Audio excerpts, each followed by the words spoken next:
Eu sou a professora Márcia Raposo, trabalho no Núcleo de Aprendizagem Estratégica, o NAI, que é um braço do IHA. Eu sou uma pessoa branca, meus cabelos são loiros, estão presos nesse momento, estou com uma blusa lilás com um laço lateral. Como plano de fundo, nós temos a logo do NAI, então nós temos uma bonequinha desenhada, sentada numa carteira escolar, e acima de sua cabeça, rodeando sua cabeça, temos números, símbolos, letras, para que identifique o que são crianças com dificuldades de aprendizagem. Abaixo dessa bonequinha, nós temos também a marca do NAI, né, onde está escrito IH/NAI em azul. Ao lado, temos uma lâmpada cujo bulbo é um cérebro, desenho de um cérebro em rosa, e abaixo nós temos uma tarja azul escrito Núcleo de Aprendizagem Estratégica. Eu gostaria de agradecer muitíssimo a todas vocês, todos, que nós estamos nessa luta sobre como nós podemos trabalhar em sala de aula com crianças com dificuldades de aprendizagem, sejam elas dificuldades comuns ou dificuldades específicas de aprendizagem. Nós queremos agradecer aqui, antes de mais nada, a vontade de vocês de assistirem essa formação. Queria começar falando o quanto é importante que hoje a escola e os professores, os responsáveis, os gestores, a sociedade, enfim, esteja muito conectada quanto a essas crianças com dificuldades de aprendizagem. Por quê? Porque a escola do século XXI é uma escola para todos. Essa escola para todos foi o sonho lá de Anísio Teixeira, no início do século XX, e que durante tanto tempo foram necessárias tantas políticas públicas, tantas conquistas a partir da Constituição de 88, para que ela, finalmente, a partir de agora, a gente tivesse realmente uma escola para todos. Mas uma escola para todos não pode ser só no sentido de matrícula. Então, nós temos que também pensar quem é esta criança dessa escola para todos do século XXI. Essas crianças, muitas delas, apresentam dificuldades de aprendizagem. E é por isso que a Juliana está aqui conosco hoje, que ela vai falar um pouco sobre o que são dificuldades de aprendizagem, o que são dificuldades específicas de aprendizagem. E depois da Juliana, eu vou falar novamente com vocês para a gente falar um pouco sobre as etapas que a gente pode avaliar esse aluno, criando hipóteses e jamais apontando ou rotulando esse aluno, mas criando hipóteses e pensando em estratégias e intervenções para que esse aluno aprenda. Porque nós acreditamos no NAI que toda criança é capaz de aprender. O negócio é que nós temos que descobrir como ela aprende. E é para isso que o NAI está aqui, para falar com vocês e para dizer para vocês que nós estamos aqui agora para apoiar vocês. Então, agora eu apresento para vocês a Juliana Avelar, nossa querida, que algumas já conhecem, né? E que vai falar para vocês um pouco sobre dificuldades de aprendizagem. Juliana. Oi, tudo bem? Eu sou a Juliana Avelar. O meu cabelo é castanho escuro, ele fica na altura dos ombros. Eu estou usando aqui um par, né? Os meus brincos são argolas. A minha pele é parda, a minha blusa é branca, com algumas estampas, com estampa de flor, tá? Ao meu fundo, eu tenho um banner do nosso núcleo NAI, em que neste banner nós temos escrito Núcleo de Aprendizagem Estratégica e algumas dos nossos trabalhos e dos nossos estudos acerca, né, das dificuldades específicas de aprendizagem. Então, neste banner, nós falamos um pouco sobre dislexia, descalculia, dentre tantas outras informações. Agradeço imensamente pela participação de todos e todas e daremos início agora à nossa fala com um seguinte questionamento. Vou passar aqui o slide, tá?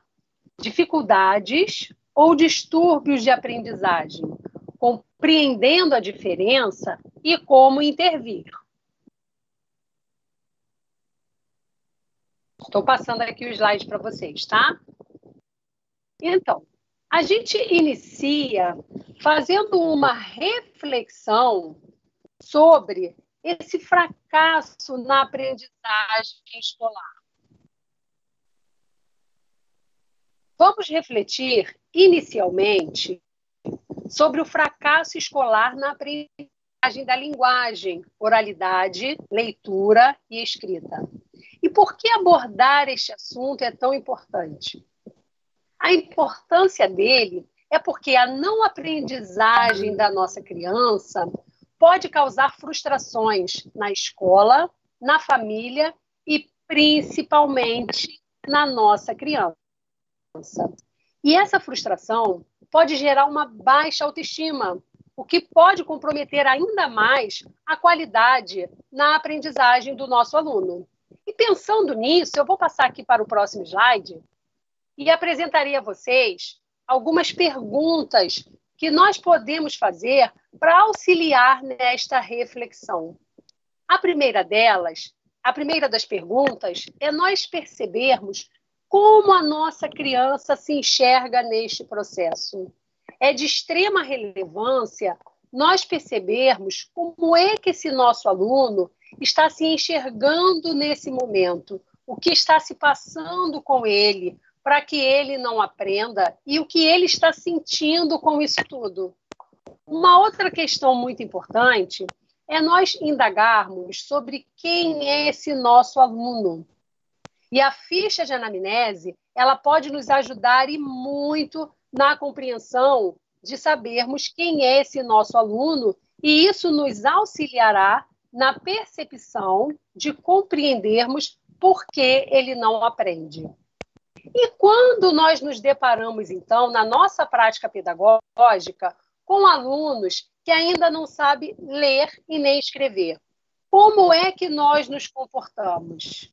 É importante, primeiro, que a gente identifique se este aluno ele já possui a idade cronológica dita adequada para a leitura.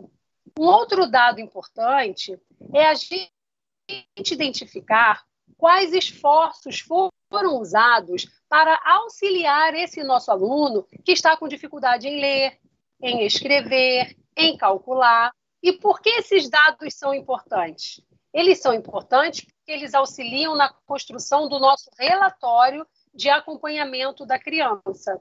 E este documento, esse relatório, ele serve como um registro que vai nos fazer perceber quais são as dificuldades e quais as estratégias que a gente já elaborou para auxiliar a criança nesse processo de aprendizagem.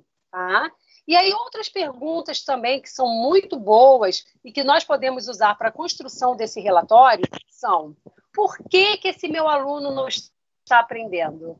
Essa preocupação, né, esse questionamento é de relevância porque a gente começa a refletir sobre as causas que levam este aluno à não aprendizagem. Um outro questionamento é: quais procedimentos eu devo tomar? Não apenas os que eu já tomei, mas quais procedimentos eu devo tomar perante esse desafio? E quais as causas reais para que o meu aluno não aprenda? Tá? Fazendo esse questionamento, a gente vai precisar estabelecer, então, as diferenciações acerca das dificuldades do nosso aluno. Para quê? Para que a gente possa criar estratégias que sejam significativas. E aí, então, como é que a gente estabelece essas diferenciações? Da seguinte maneira: primeiro, eu preciso identificar se esse erro de escrita e leitura ele é decorrente das dificuldades do processo de aprender da minha criança.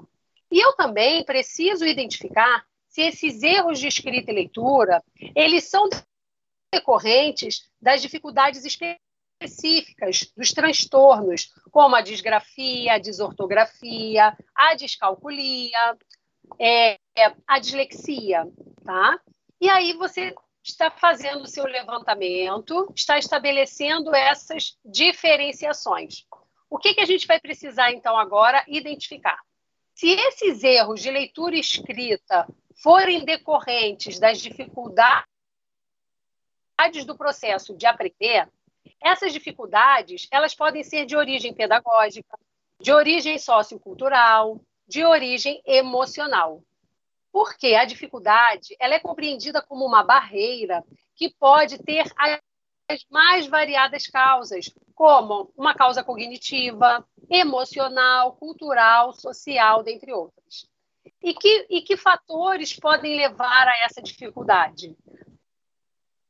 Fatores como a má qualidade do sono, a má alimentação, fatores financeiros, problemas familiares. Há casos em que essa dificuldade ocorre por não haver uma afinidade da criança com o seu professor. Agora, se os erros de escrita e leitura forem decorrentes das dificuldades específicas, esses distúrbios, eles podem ser por conta de um comprometimento neurológico, de funções específicas. Por quê? Entende-se por dificuldades específicas como uma disfunção no processo natural de aquisição da aprendizagem, que gera os transtornos de aprendizagem. E por se tratar de um problema orgânico, esses transtornos de aprendizagem, eles independem da vontade e da escolha do indivíduo.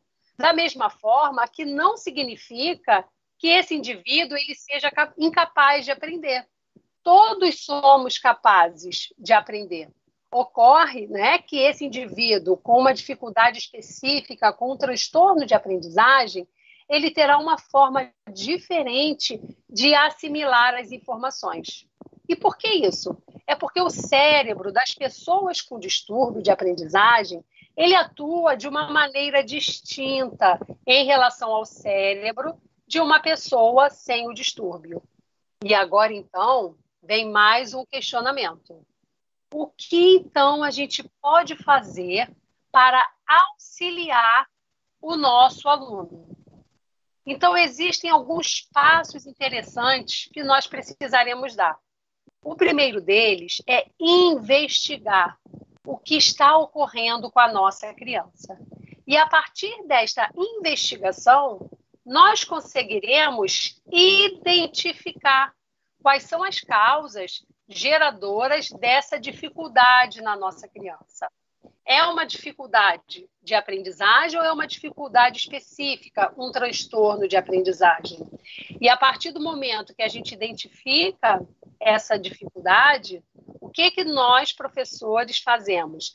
Criamos estratégias de intervenção a fim de auxiliarmos nossas crianças a aprenderem, tá bom? E agora, então, eu vou passar para o próximo slide, porque neste slide, né, nesse próximo slide, eu conto para vocês sobre alguns distúrbios de aprendizagem. Nós temos, por exemplo, o transtorno de leitura, conhecido como dislexia. O que ocorre com a criança disléxica? Ocorre que ela tem uma dificuldade em identificar e reconhecer as palavras, decodificar essas palavras. Já no transtorno de escrita, conhecido como disgrafia, o nosso aluno apresenta problemas na escrita da palavra, a letra. E no transtorno da matemática, que nós também conhecemos como descalculia, o nosso aluno ele apresenta na descalculia problemas para lidar com os números, tá bom? Agora vamos refletir sobre um transtorno conhecido como transtorno de atenção, TDAH. Ocorre que o aluno com TDAH, ele demonstra dificuldade em se manter parado, em ficar atento às tarefas.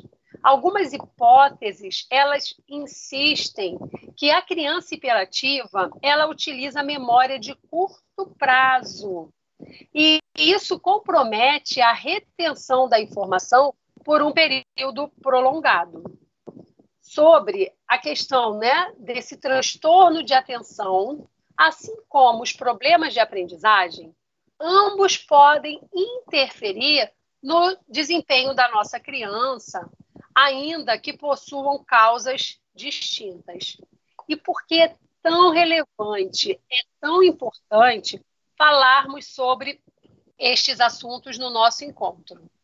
A importância é porque quanto mais rápida for a constatação de um distúrbio, como eu coloco aí para vocês a informação, melhor será o rendimento desse nosso aluno a longo prazo, tá?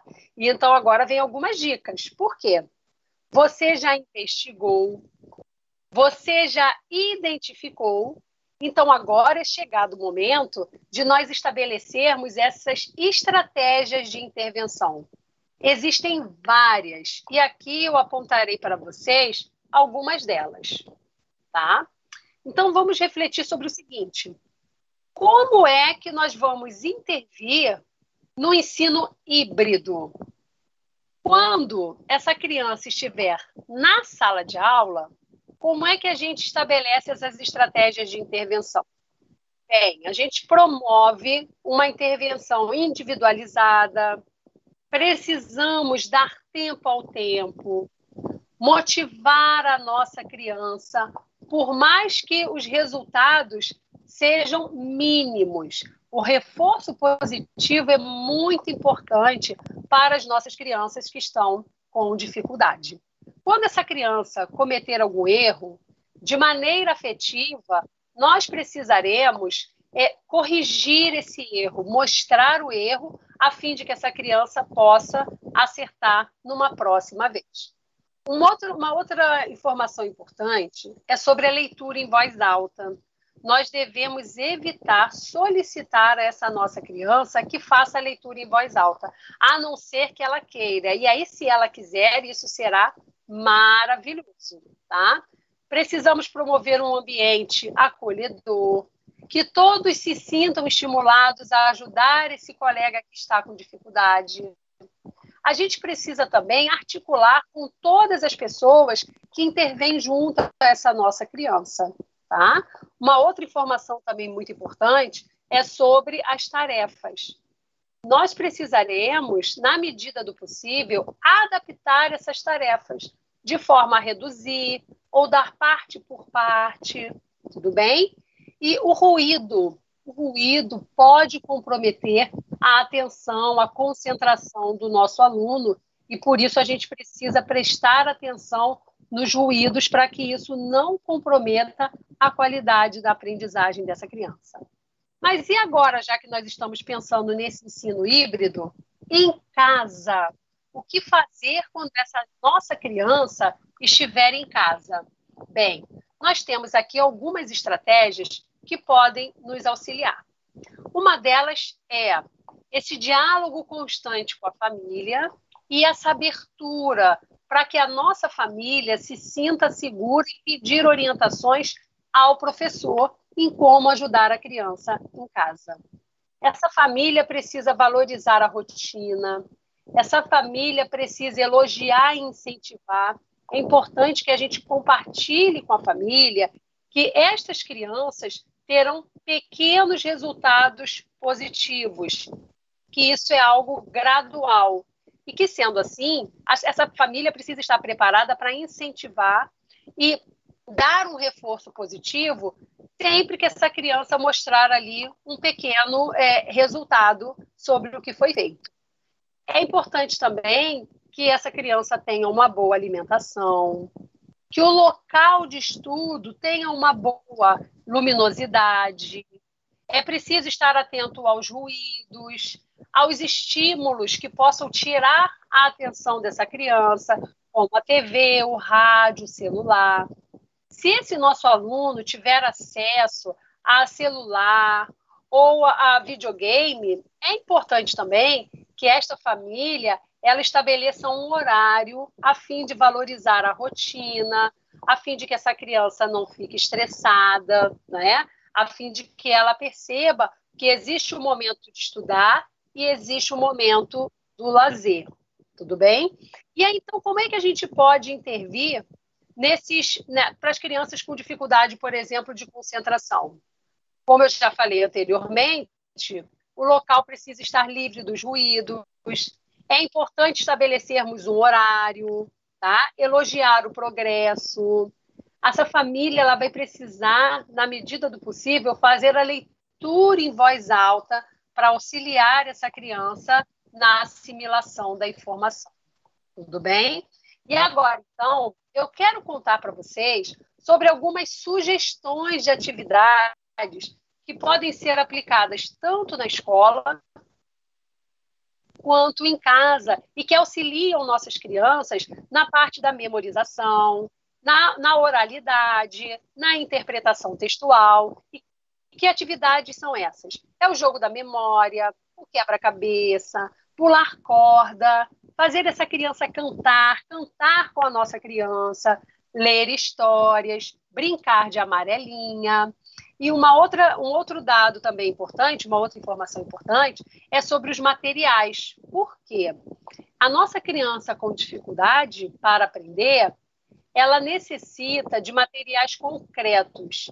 E aí, se nessa nossa parceria com a família, a gente apresenta alguns materiais até recicláveis, que podem auxiliar nessa aprendizagem significativa, a gente conta para essa família que, por exemplo, o trabalho com tampinhas pode ajudar tanto no estudo das letras e da formação de palavras, quanto no estudo dos números, tá?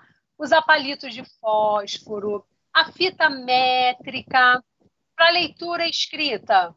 E que materiais, então, nós podemos usar para auxiliar a nossa criança na aprendizagem? Por exemplo, na matemática, tampinhas de refrigerante, palitos de fósforo, a fita métrica. Na leitura e escrita, podemos usar a régua para que essa criança acompanhe a leitura, né, das palavras. Podemos usar fichas com alfabeto, caixa de areia, com açúcar ou sal, para que essa nossa criança possa fazer as letras e assim identificar esse processo, esse movimento de escrita, tá bom?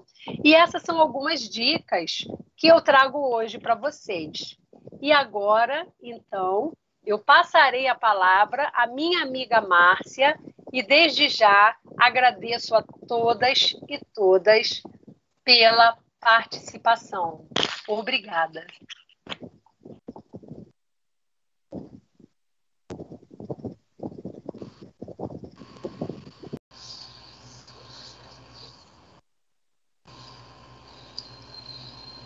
Que bom, Juliana, que você, inclusive, já falou das etapas, né, da avaliação. Já também mostrou para os nossos colegas professores e professoras algumas atividades, algumas estratégias que eles podem utilizar. Então, eu trago aqui agora algumas sugestões de instrumentos, de que forma esse professor pode fazer a avaliação. Lembrando que nós, professores, nós podemos levantar hipóteses, mas nós não podemos rotular aluno, nós não damos diagnóstico. O que nós fazemos é levantar hipóteses para uma melhor estratégia, um melhor planejamento das nossas aulas, porque o que nós queremos é que o nosso aluno aprenda, né? É isso que é o mais importante. Então, eu vou trazer aqui para vocês algumas etapas dessa avaliação, mas antes, eu quero relembrar para vocês o que Juliana falou, que existem dificuldades de aprendizagem e dificuldades específicas de aprendizagem, que também são conhecidas como os transtornos de aprendizagem. Na grande maioria dos nossos alunos, o que a gente encontra são dificuldades de aprendizagem. Então, por isso, nós vamos começar com etapas de avaliação mesmo da família desse aluno e desse aluno, do que ele já traz de bagagem, para a gente realmente conseguir entender o que está acontecendo em termos de dificuldade e como nós poderemos ajudá-los, né? Então, a gente não pode esquecer que essas dificuldades, elas podem ser sociais, culturais, pedagógicas, né? E quando a gente fala em pedagógicas, a gente não está dizendo que o professor não sabe ensinar, não é nada disso.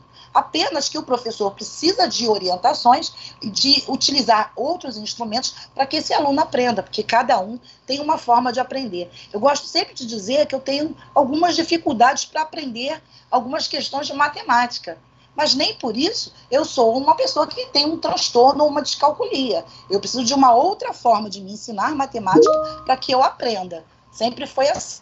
Sim. E eu sei. E aí, vocês também têm alguma dificuldade para aprender alguma coisa? Uns têm dificuldade para bordar, para costurar, para fazer uma comida. Cada um tem a sua dificuldade. E na escola também é assim. Se a gente pensar na nossa infância, na nossa adolescência, nós também tivemos dificuldades. E aí, um dia, A gente pega um professor que explica aquilo de uma outra forma e é a forma que a gente aprende. Não quer dizer que o professor é melhor ou não, ou pior. Quer dizer que ele ensina de uma forma diferente. Então, alguns dos nossos alunos vão precisar disso, né? Então, eu vou falar aqui rapidamente com vocês em 4 etapas, tá? São 4, para a gente conseguir olhar diferente para esse aluno, que é a nossa proposta, um novo olhar para esse aluno. A gente começa, então, com a anamnese, onde a gente vai conversar com o responsável, né? A gente vai fazer uma entrevista com esse responsável para tentar entender como é essa criança em casa. E isso é muito importante, entender como essa criança é em casa. Então, a gente faz a entrevista com o responsável nesse sentido. Depois, a gente tem aqui propostas, algumas vocês conhecem e outras não. Eu gosto muito de utilizar desenhos livres, desenhos em que a criança possa se expressar. Crianças pequenas, até os 7 anos, elas falam muito através dos desenhos. Observe os desenhos dos seus alunos, só olhar. Às vezes ele está dizendo muito ali sobre o que está acontecendo com ele. Uma outra sugestão que eu trago aqui para vocês, e que quem já fez pedagogia já conhece, são as provas piagetianas. Com as provas piagetianas, a gente consegue avaliar em que nível do desenvolvimento o nosso aluno está. Porque a gente pode, de repente, estar querendo ensinar algo que ele ainda não está apto para aprender, como a Juliana falou ali, né? Então, as provas piagetianas nos auxiliam bastante. Quem não tem conhecimento, quiser buscar conhecimento sobre as provas piagetianas, acho uma sugestão e eu acho bastante interessante. Então, a gente precisa fazer também testes de escrita, de leitura, de raciocínio lógico. Esses testes, eles podem ser a partir das próprias avaliações que a prefeitura promove, mas também você pode fazer outras avaliações, usando alfabeto móvel, usando pequenos textos, e chamar essa criança para conversar. Na escrita, fazer reescritas. O raciocínio lógico pode ser uma avaliação de forma lúdica também. Tipo, pega um jogo de varetas e começa a problematizar ali, jogando varetas com ele. Quantas amarelas tem? Quantas vermelhas? Quantas eu tirei? Quantas você tirou? Vamos somar, vamos diminuir, vamos multiplicar, vamos dividir. E ali a gente pode fazer uma avaliação, sem contar que também a gente está fazendo um estímulo, né? Com brincadeiras, com uma forma lúdica. Existem também outras avaliações que a gente pode fazer, que foi o que a Juliana falou. Quando a criança tem uma dificuldade, um transtorno, ela pode apresentar dificuldades nas funções dela, na lateralidade, na atenção, no espaço, qual lugar que ela ocupa no espaço, se ela reconhece o próprio corpo. Então, nós podemos fazer muitas avaliações nesse sentido, também aproveitando esse momento que é tão difícil, mas que, ao mesmo tempo, a criança está em casa e propor a ela brincadeiras na frente da câmera, nas aulas síncronas, e ali você já pode avaliar algumas coisas. Qual é a mão direita, qual é a mão esquerda, né?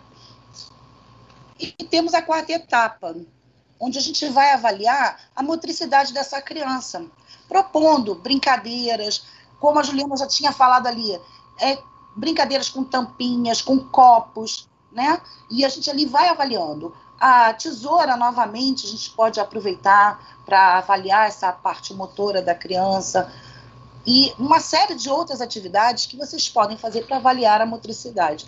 Então, eu penso que, a partir do momento que você vai avaliar dentro dessas 4 etapas, ao final, você tem várias hipóteses que você pode levantar e vai estar conhecendo melhor o seu aluno. Isso é muito importante. E sempre falando, repetindo o que Juliana fala, o reforço positivo. Tudo aquilo que você fala de positivo para o seu aluno é para ele crescer. Quanto mais reforço positivo, melhor ele vai aprender.